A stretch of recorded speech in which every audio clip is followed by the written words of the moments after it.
Lorsque le candidat présidentiel arrive à bord de l'Air Force One, l'avion présidentiel, on est porté à croire que cela lui confère un certain avantage. Mais il n'y a pas si longtemps, il a attiré plus d'attention en arrivant en train. Les discours prononcés depuis la plateforme arrière d'un train ont même introduit une nouvelle expression dans le jargon électoral américain, le whistle stopping ou tournée électorale rapide. Le président Truman a mené sa campagne en 1948 dans un wagon spécial, alors que toute la presse prévoyait qu'il perdrait les élections.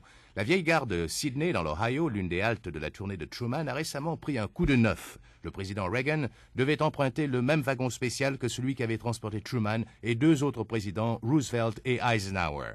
Ce wagon, le Ferdinand Magellan, a été construit en 1928 et rénové en 1932, à l'intention des déplacements présidentiels, avec tous les aménagements et le luxe nécessaires. Depuis l'époque où le train était le seul véhicule des tournées électorales, de nombreux présidents y ont effectué de brefs voyages nostalgiques. Mais au temps de Truman, un voyage en train n'était pas une mince affaire. Nous ne quittions pas le train pendant des semaines. Le président faisait 12 à 13 discours par jour sur la plateforme arrière. On a couru de partout pour le voir. Truman a parcouru plus de 33 000 kilomètres et a prononcé plus de 300 discours. Mais cela a porté ses fruits. Truman a gagné les élections malgré le titre erroné d'un quotidien. La leçon n'a pas été perdue pour Reagan, qui a suivi les traces de Truman et a récemment parcouru l'Ohio en train. L'un des cheminots exprime sa fierté.